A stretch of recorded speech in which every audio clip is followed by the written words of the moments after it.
The Christmas Grinch is back. That's me. I'll have to call myself that this week. On recent shows, I've spoken about buying toys on a whim for your kids and how that could be dangerous for them if you don't read the manual. I've spoken about Americans running away from their families during holiday season because they just can't tolerate them. I've spoken about holiday anxiety, which is spiking this year, and of course I've told you that the Wuhan virus is back. So if you're looking for some Christmas cheer ahead of the weekend, sure, there's plenty of that to go around. But on this show, we like to talk about real issues, things that you're thinking about but may be afraid to voice out loud. Feelings which may be bubbling under the surface but are too politically incorrect to speak out in the holiday season. But looking away is not an option. It's the Friday before Christmas, and here I was thinking of a white Christmas. Candy canes, Christmas stockings, parents regaling their kids with stories of Santa coming down the chimney. Couple celebrating a romantic night in, dressed in matching pajamas, posting on Instagram about how blessed they are. And then I saw this headline. It comes from the UK. Divorce rates in the United Kingdom are set to hit a 50-year high. Why? Because the British are unhappy. In fact, their unhappiness is set to hit its highest level next year. I repeat, this is the most unhappy the British have ever been, ever since records even began. So what gives? Why are Britons so unhappy? Well, there are a host of reasons. You've heard about the UK season of strikes, right? A complete collapse of essential services. Right in the middle of flu season, a COVID comeback and winter illnesses. So there's the stress of that. Moreover, Britons, like the rest of the world, are dealing with skyrocketing inflation. They're unhappy because the cost of happiness has gone up. Living standards have taken a dive. Romantic night outs are expensive. PwC or PricewaterhouseCoopers says that real wages in Britain will return to levels last seen in 2006. Other reports say that a weekly shop will cost £100 for the very first time. House prices are falling. France will overtake the UK in real wages.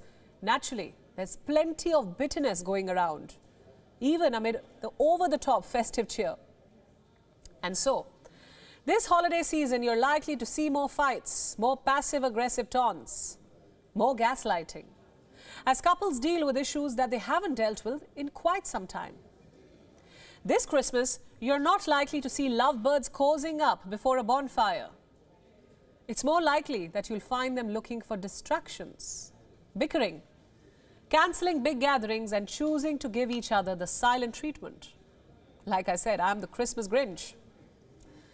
The government has also made it easier for people to part ways, to call it quits. The introduction of the so-called no-fault divorce in April in the UK. It is expected to lead to a rise in divorces by 140,000 next year.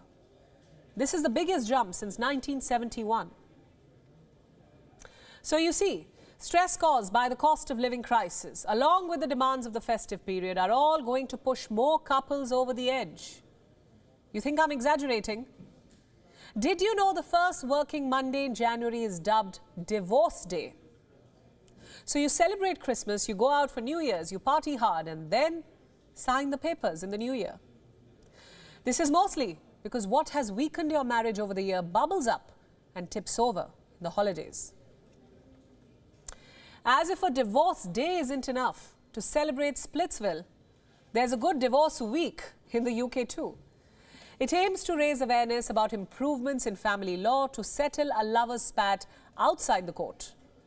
A discussion at the kitchen table rather than a war of words and egos at the lawyers. But whatever you may call it, it's not something to be cheerful about. After all, is there such a thing as a good divorce? You tell me. Believe you me, this is not just a problem with the United Kingdom. According to a report from the UN, global divorce rates are up.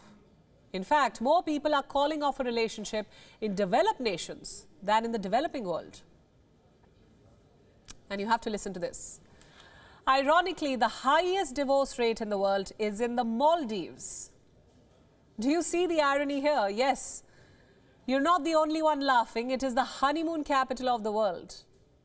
So it seems that while couples may be heading to the Maldives to celebrate their love, for those living in the Maldives, the scenic views are not enough of a temptation to honour their own vows. 'Tis the season, they say, to make merry, to break bread with family and friends, cozy up in front of the fireplace. All I want for Christmas is you, hums Mariah Carey every year. It's music to some ears, screeching nails on the board for others. Because 'tis also the season to fight with your spouse. There are squabbles over money, over family issues. You argue over how much to spend over gifts. Remember I told you about giftflation. Arguments over wearing matching pajamas, for God's sake. So come January, more and more people knock on the lawyer's door. They're headed for Splitsville. It makes you question the very institution of marriage. There's no husband or wife anymore. There are partners. Forget about romance. Everything is very transactional. We spend money on matching outfits on Instagram and fight over budgets in bedrooms. We go all out during the holidays, celebrate romance and togetherness, and call it quits in the new year. So I'll just say this. If you're sparring with your partner this holiday season, trust me, you're not alone.